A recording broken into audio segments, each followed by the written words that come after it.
आगामी निवडणुकीच्या पार्श्वभूमीवरती राज्यामध्ये सुरू असलेल्या राजकीय घडामोडींनंतर आता वळूयात एक आत्महत्येची आणि एक हत्येची अशी बातमी पाहायला। मात्र या बातम्यांनाही राजकारणाची किनार आहेच। फलटणच्या महिला डॉक्टर आत्महत्येप्रकरणी पोलिसांनी प्रशांत बनकर आणि निलंबित पोलीस उपनिरीक्षक गोपाळ बदने या दोन आरोपींना अटक केली आहे।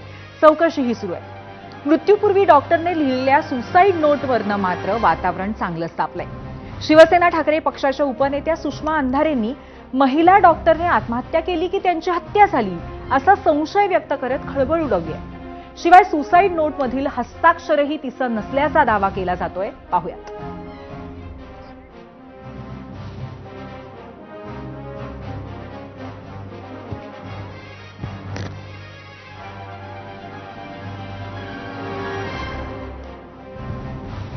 तर सुषमा अंधारेंनी आज पत्रकार परिषद घेऊन काही महत्त्वाचे दावे केलेले आहेत, किंवा काही आरोप केलेले आहेत। त्यामध्ये महत्त्वाची गोष्ट अशी आहे की या डॉक्टर महिलेच्या हातावरची जी सुसाईड नोट होती ती सुसाईड नोट तिने स्वतः लिहिलेली नाही अशा पद्धतीचा दावा तिच्या नातेवाईकांनी आणि त्याचबरोबर सुषमा अंधारे यांनी सुद्धा केलाय। या हॉटेलमध्ये रात्री 1 वाजता एंट्री का दिली? एकट्या महिलेला हॉटेल मिळतं असं मला तरी माहित नाही। काय हिची एंट्री कायदेशीर पद्धतीने घेतली होती? हे हॉटेल भोसले नावाच्या माणसाचं आहे। कोण आहे हा भोसले? हा भोसले रणजित सिंह हा इकडचा भोसले आहे। रणजित सिंह नाईक निंबाळकर आता जेव्हा इलेक्शन लढतील तेव्हा भाजपाचा संभाव्य नगराध्यक्ष पदाचा हा उमेदवार आहे। ये रिश्ता क्या कहलाता है? का या हॉटेलवर बोलावलं होतं? हॉटेलवर बोलावलं होतं की गेली होती? हॉटेलवर बोलावलं असेल तर कशासाठी बोलावलं होतं? जर तिची बहीण सांगते की ते हस्ताक्षर तिचं नाहीच आहे तर तिच्या हातावर कुणी लिहिलं? काय जीव गेला का? काय हत्या झाली का? फिरली त्याच्यामध्ये हातावर तिची सुसाईड नोट आणि दुसरं हे पत्र, जे पत्र तिने इन्क्वायरीच्या संदर्भाने लिहिलेलं होतं। या पत्राचं जर हँडरायटिंग बघितलं तर बहीण असं सांगते की हे हँडरायटिंग आणि तिच्या हातावर लिहिलेलं हँडरायटिंग याच्यात फरक आहे आणि ते हस्ताक्षर हे अजिबात हस्ताक्षर नाही। हा पहिला मुद्दा। आणि सुषमा अंधारेंनी केलेल्या याच आरोपावरती आम्ही तुम्हाला झिरो अवरमध्ये आणखीन एक प्रश्न विचारला होता। तो प्रश्न पाहूयात, जाऊयात पोल सेंटरला। आजचा आमचा दुसरा प्रश्न आहे, फलटणच्या अभयाच्या हातावरचं हस्ताक्षर तिचं नाही, डॉक्टर तरुणीची आत्महत्या नसून हत्या, विरोधकांचा आरोप पटतोय का?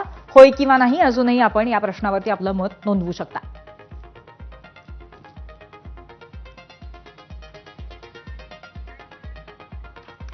आज राज्य महिला आयोगाच्या अध्यक्षा रुपाली चाकणकर यांनी फलटणला भेट देऊन प्रकरणाचा आढावा घेतला। पोलिसांसह पत्रकार परिषद घेतली आणि महिला डॉक्टरच्या आत्महत्येपूर्वी काय घडलं याची माहितीही दिली।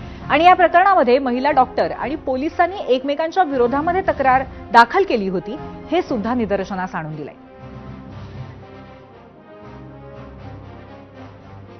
ज्या दिवशी घटना घडली त्याच दिवशी लक्ष्मीपूजनचा दिवस होता आणि त्या अनुषंगाने प्रशांत बनकर यांच्या घरी डॉक्टर ह्या दिवाळी साजरी करण्यासाठी लक्ष्मीपूजन करण्यासाठी होत्या। फोटो काढण्यावरून फोटो नीट आले नाहीत यावरून त्या दोघांमध्ये वाद झाले आणि त्यांच्यामधलं जे कम्युनिकेशन आहे ते रात्रभर त्यांनी प्रशांत बनकरला मेसेज केलेले आहेत। प्रशांत बनकर याचा मोबाईल बंद होता आणि त्या अनुषंगाने हा वाद झालेला आहे आणि मी आत्महत्या करेन अशा स्वरूपाचं सुद्धा त्यांनी प्रशांत बनकरला फोटो पाठवून वगैरे रिप्लाय केलेला आहे। सुसाईड नोटमध्ये दिले की 4 वेळा बलात्कार करण्याचा प्रयत्न केला, तर त्यामध्ये लोकेशन त्यांचं एकत्रित कुठं आहे का त्या लोकेशन डिटेक्ट केलं जाईल। CDR मधूनही आणि फॉरेन्सिक लॅबच्या अहवालामधून सुरुवातीपासून आपण पाहत आहे 2 दिवसामध्ये दोन्ही आरोपींना अटक केलेली आहे। हा जो तपास आहे तो पारदर्शकपणाने होईल। तर फलटणच्या डॉक्टर मृत्यू प्रकरणी रोज नवनवे खुलासे होत असताना मुख्यमंत्री फडणवीसांनी मात्र डॉक्टर महिलेच्या मृत्यूचं राजकारणासाठी भांडवल केलं जात असल्याची टीका केली। त्याला काही माहिती नाही असेही लोक आरोप करतायत। मला असं वाटतं की अशा संवेदनशील विषयाचं राजकारण करणारे हे दुर्दैवी लोक आहेत, कारण त्यांना मला असं वाटतं की लाईमलाईटमध्ये राहायचं आहे, पण लाईमलाईटमध्ये राहण्याकरता एका गरीब बिचाऱ्या आमच्या डॉक्टर भगिनीच्या मृत्यूचं भांडवल का करता?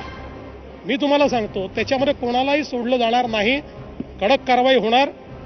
कोणाची चूक असू द्या त्याच्यावर कारवाई होणार म्हणजे होणार. तर ठाकरेंच्या शिवसेनेच्या सुषमा अंधारेंनी माजी खासदार रणजित सिंग निंबाळकरांनी महिला डॉक्टरला त्रास दिल्याचा आरोप केलाय. पाहूया.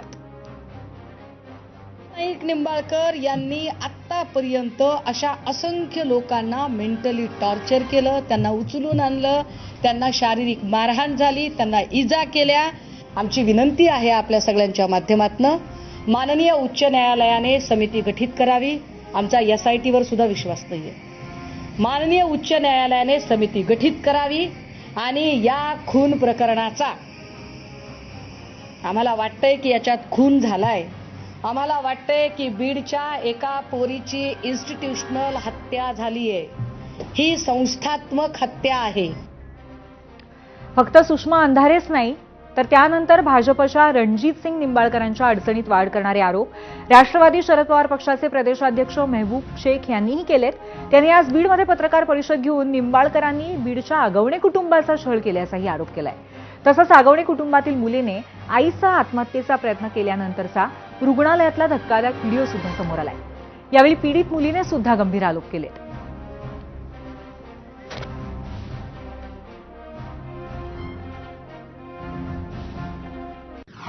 जगदीश कदम हे गावातले म्हणजे रणजितसिंह नाईक निंबाळकर साहेब यांचे कार्यकर्ते आहेत. ते गावातच राहतात आणि त्यांनी आम्हाला घरी येऊन धमकी दिली की आम्ही तुमच्या वडिलांचा कार्यक्रम लावलेलाच आहे, आता तुमचाही कार्यक्रम लावतो. कारण घरी कधी उंबऱ्याच्या आत किंवा गेटच्या आतमध्ये जी लोक वावरतही नव्हती, आज ती लोक घरापर्यंत म्हणजे अक्षरशः किचनपर्यंत ती लोक वावरत होती. काहीतरी वाईट होण्यापेक्षा स्वतःचा जीव संपवलेला बरा असं आम्ही असा विचार करून आम्ही दोघींनी औषध पिलं. आगवणे जो तुमच्या पक्षाचा विधानसभा लढलेला माणूस आहे, आज 3 वर्ष झाले तो जेलमध्ये. त्याच्या बायकोवर सातत्याने केसेस केल्या जातात. त्याची बायको जर कोर्टामध्ये त्या ठिकाणी ताई बसलेल्या असल्या तर तिथं याचा भाऊ रणजित निंबाळकरचा निंबाळकर, त्याचा PA राजेंद्र शिंदे आणि हे रोहित नागटिळे ज्यांनी फोन लावून दिला खासदारांना आणि खासदारांनी तिथं तिला हिणवलं की तू बीडची आहे म्हणून अशा पद्धतीनं वागतेस का, दम दिला तिला. हेच ते 2 PA आहेत आणि हाच तो निंबाळकर आहे जो खोटे गुन्हे त्या ठिकाणी पोलीस स्टेशनला दाखल करतो. तर फलटणचं महिला डॉक्टर मृत्यू प्रकरण चांगलंच तापलेलं आहे. असं असतानाच फलटणच्या स्वाठार निंबाळकर इथे एका विवाहितेच्या मृत्यूवरून संशय व्यक्त करण्यात येतोय. मयत दीपाली पाचांगणेच्या कुटुंबाने आज अपर पोलीस अधीक्षक वैशाली कडूकर यांची भेट घेतली आणि विवाहितेने आत्महत्या केलेला शवविच्छेदनाचा अहवाल खोटा असल्याचा आरोप केलाय. महत्वाची बाब म्हणजे या विवाहितेच्या शवविच्छेदन अहवालावरती फलटणमधील मयत महिला डॉक्टरची सही होती. मृत दीपालीने ऑगस्ट 2025 मध्ये गळफास घेतला होता. मात्र तिच्या कुटुंबियांनी महिला डॉक्टरवरती दबाव आणून शवविच्छेदन अहवाल बदलल्याचा दावा केलाय. मला पूर्ण संशय आहे की माझ्या पण मुलीचा PMचा रिपोर्टवरती त्या डॉक्टरांची सही आहे. मला पण असं वाटतं की माझ्या मुलीचा रिपोर्ट सुद्धा यांनी बदललाय. त्यांच्यातले सगळे असे हे स्ट्रॉंग माणसं आहेत, राजकीय नेते त्यांच्यात निंबाळकर आहेत ते. त्याच्यामुळं मला असं वाटतंय की त्यांना पण दबाव आला असेल की ह्याच्या माझ्या मुलीचा पण रिपोर्ट बदलायसाठी त्यांना दबाव आला असेल असं मला 100% वाटतं.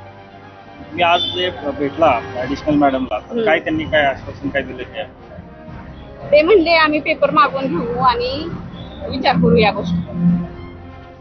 फलटणच्या डॉक्टर मृत्यू प्रकरणी सध्या महाराष्ट्र सातत्याने व्यक्त होताना दिसतो.